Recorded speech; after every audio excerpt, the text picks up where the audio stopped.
Good morning, everybody. Peter Johnson here from Advisors Digest. Today, you're not actually looking at my head, you're going to be looking at my screen. There's a lot of hullabaloo in the accounting profession today following some correspondence from the tax office to 17,000 self-managed super funds and their auditors. So I don't think it's 17,000 auditors because there's only 6,000 auditors in Australia. I would be guessing that most auditors in Australia have received this letter. I do note I haven't, so it's none of my funds, but I only do 20 audits a year just so that I can keep my registration. What is this letter all about?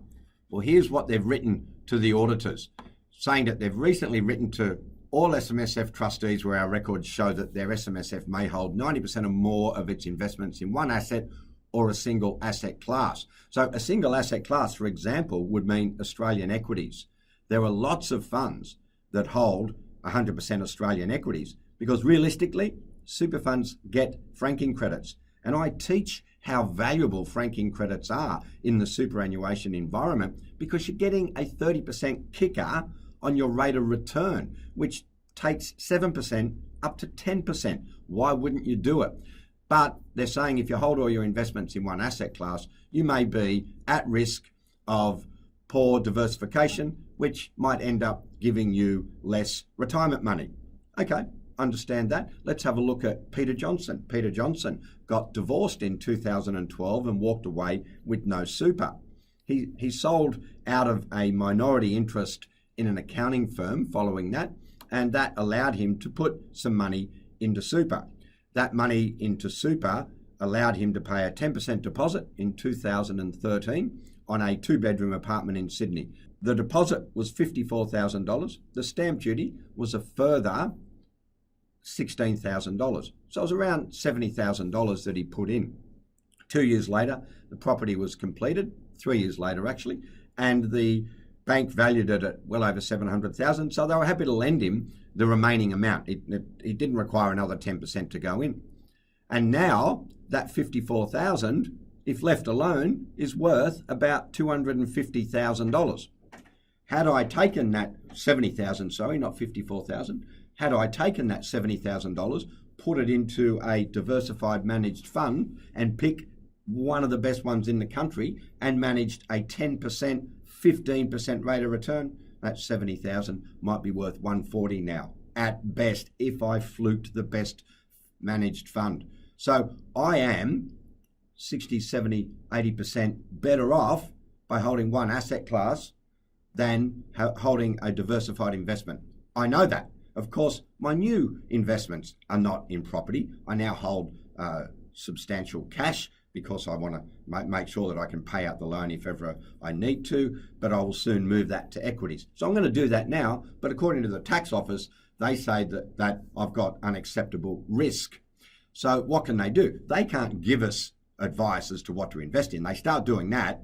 You know, I could, if I said, well, I put it all into diversified funds back then, but look at what I could have done. I could then take the tax office on for giving me advice. They won't give us advice. But what are they saying? What are they telling the auditors? Here it is on the screen. And I'll point out this letter also gives you all the stuff that's going to the trustees, and they're telling the trustees the same thing. So they're telling the auditors up here, one or more of your clients should have received this letter, in which case you should check that they have an investment strategy that complies with Reg 4.09.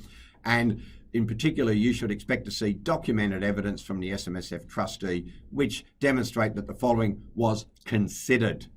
Okay, and then down here, telling them what they need to do. And I will point out, it actually says to the trustees, you need to see documented evidence. Here, it tells the auditors need to see documentary evidence. Here, the trustees, it says ideally within a written investment strategy.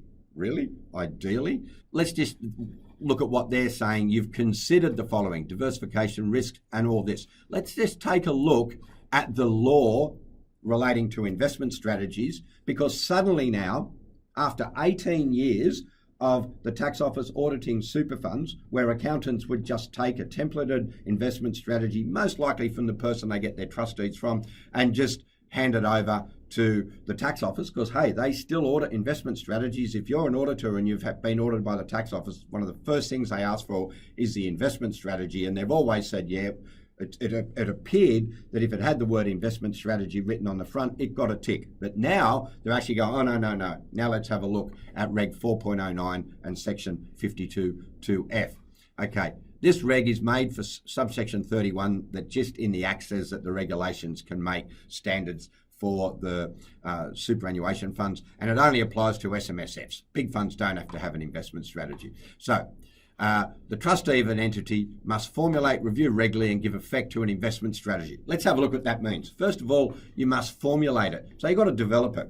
The auditor has been asked by the tax office to see documented evidence. Well, the documented evidence could be that the trustees have a verbal investment strategy, I guess. And then how would you then evidence what the investment strategy is? They might come and sit down in front of you and spend 10 minutes explaining to you. That's fine. Quite expensive for the trustees, quite expensive for you as the auditor. But we must formulate it. We must review regularly. Review regularly. What does that mean? The tax office have stated that they believe regularly, because it's not defined in the Act, they believe regularly is no less often than once a year. No less often than once a year. So what do I suggest accountants do there? If you're using Class Super, then, or BGL or Supermate, then obviously at the end of the year, your annual trustee minute will go, the trustees have reviewed the investment strategy and have decided to keep it as it is. So you've reviewed it. So you've reviewed it every year. That's at least regularly. But what if you change the investment strategy? How does that minute work? It doesn't work. Do you go in there and amend it? No. What you do, if you change the investment strategy, when you change it, you have a resolution to adopt the new investment strategy. And then at the end of the year, you're reviewing the new adopted one. So then you're doing 2 reviews in that 12 months. No problem with that whatsoever. So that's the process of doing a new investment strategy. Now, the third one is give effect. Give effect to an investment strategy. What does give effect to it mean? What it means is that if you do an investment strategy that says we're going to have 90% in shares and 10% in cash, you've got to have 90% in shares and 10% in cash. If at the end of the year you've got 60% in shares and 40% in cash, you haven't given effect to your investment strategy. So you've breached Reg 4.09. I note the tax office haven't asked you to check that, but that's why if you're an accountant and your auditor says change the asset mix because it doesn't match, that's why you've got to do it, because you have to give effect to your investment strategy. It then says that has regard to the whole of the circumstances of the entity, including but not limited to the following. Let's have a look. A, the risk involved in making, holding and realising and the likely return from the entity's investments, having regard to its objectives and expected cash flow requirements. What are we looking at? What are the 2 things we've got to have here before we start this one? First of all, we've got to have objectives. Got to have some objectives. What are your objectives? And sometimes we put in that we want an objective to outperform the inflation rate by 4%. That could be an objective, okay? Now, if your objective is to outperform the inflation rate, that means we've got to take risk, because you would expect from cash to barely outperform the inflation rate. So that's what you would say. We've got an objective to outperform the inflation rate by 5%. It means we need to take risks, because the only assets that can outperform inflation by 5% are risky assets. Bonds aren't going to do that in the long term. Term deposits aren't going to do that in the long term. So equities and property are.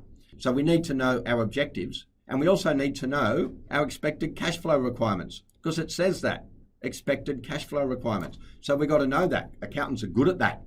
They're good at that.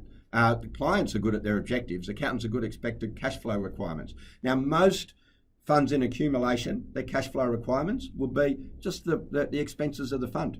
If our expected cash flow requirements are to cover $5,000 a year in expenses and we expect to contribute 25,000, well, our investments can be in property, can't they? Because our expected cash flow requirements are $3,000 a year, $5,000 a year, and we've got 25,000 a year coming in. We can do that. Then at B, it's the composition of the entity's investments as a whole, the composition of their investments as a whole, including the extent to which they are diverse or involve exposure of the entity to risks from inadequate diversification. So we've got to have regard to the composition of the entity's investments as a whole, including the extent to which they involve exposure of the entity to risk from inadequate diversification. We just got to have regard to it. It's not saying we can't have inadequate diversification. It's saying we've got to have regard to the exposure of the entity to risk from inadequate diversification. Put it in your investment strategy. Your clients have got it in their head. They're not just going to go and invest in one property, not understanding that that one property can give risk. They're going to do it. Now, the liquidity of the entity's investments having regard to cash flow. Once again, I'm 35, I'm 40, I'm 50 years old, I'm going to work till I'm 65, I'm going to work till I'm 75, I've got one property, I'm going to pay it off, and then I can sell it when I retire. That's having regard to my entity's investments, having regard to my cash flow. The ability of the entity to discharge its existing and prospective liabilities. What are the liabilities? We've got loans. Members' balances are a liability. AASB 57, or is it 59? 57 talks about superannuation, and about the only thing we need to take out of that accounting standard is that members' balances are to be shown as a liability. The only equity in a super fund would be reserves, if there's any. Other than that, liabilities, members' balances. How do we discharge our existing and prospective liabilities? If a member leaves, we've got to sell assets. If a member dies, we either sell assets or we pay a pension. You've got to put that in your investment strategy. And you ask the questions about that. And whether we should hold a contract of insurance that provides life insurance cover. We've only got to have regard to whether we should or not. I mean, you've got a couple of ways you could do that. One is you could ask the trustees, do you want life insurance? No, we don't want life insurance. Have the trustees taken advice about life insurance? Yes, they have. What was the advice? Hold it outside of super. Okay, we won't hold it. Just something about life insurance, about whether or not you're going to hold life insurance. So that's what you've got to do. That's what you've got to do for your investment strategies. So what do you do now? Obviously, 17,000 funds are now freaking out because when you read the letter to the trustees, it actually says that you might be subject to an administrative penalty of $4,200. And they're going, oh my God, I'm only relying on what you tell me. You've never told me having one property was going to be a problem. Now they're telling me I've got to have diversified funds. I can't sell my property. What you've got to do is give your client a complying investment strategy and make sure the auditor's happy with it.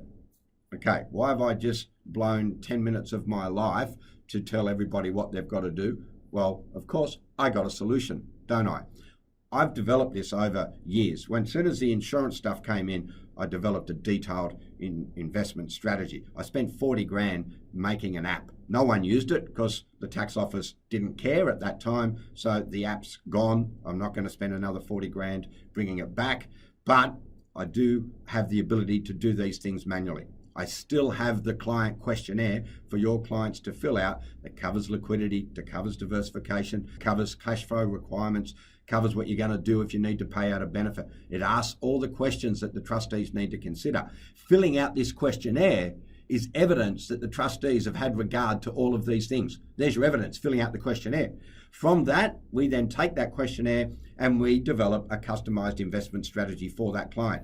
Put the questionnaire together with an investment strategy, hand that to the auditor, and here we are. We have considered everything that the tax office have wanted us to consider. It's $198 for the whole process. It's got a credit card section where you can just hand that to your clients and tell them just to send it straight to us. How do you sell this to your clients? Easy. The tax office for 18 years have accepted these templated investment strategies that we have shielded you from spending a lot of money to do. Now they've decided to change their mind. Now we have to get a proper investment strategy done up for you. You can go and do it yourself, comply, or you can pay these guys $198 and they'll give you one that complies. That's really your option. Accountants also ask, what can they do as accountants? Now we're talking about diversification, risk and return, the fund's investments as a whole, insurance. Now what you can do as an accountant, you can talk about cash flow, you can talk about risk and return, you can talk about diversification, you can talk about how you're going to fund liabilities if they come in the future. What you can't advise a client on is whether they should hold life insurance. You can't do that. They've got to make that decision, and you can't advise them what assets they should hold in super. So you can't do that. But they can tell you whether or not they want life insurance, and they can tell you what assets they're going to hold, and you can do the rest. So they've got to decide. If they can't decide, well, then they've got to seek advice from somebody who is a licensed financial advisor. Even if 100% of their investments are in property that is not a financial product, because it's held inside super, which is a financial product. So you can't tell them where to invest their super unless you are a licensed financial advisor, and not a limited license either, unless you have the asset classes. And you can certainly, so if you've got shares and everything within your limited license, then you could start giving them the asset classes. But other than that, no, a licensed financial advisor has to tell them. Most of your clients that are investing in property have made that decision themselves, and they will make their own decision on insurance. So you can get this questionnaire that you can fill out, all the parts that an accountant can fill out. They can fill out the rest, send it through, and within a week or so, we'll have them a custom written investment strategy. It's not templated. It's not going online and ordering a super fund or a family trust. This is actually written to suit the clients. So peter@superleader.com.au, 02 9159 3969. Send us through what you've got, or come to us. We can also, if you like, we could sell you the package. You could actually have the package and you can do all the investment strategies. If you're comfortable doing that, we can customize the questionnaire to have your logos on it. Give us a call and we can go and sort out this problem you've got with your clients right now.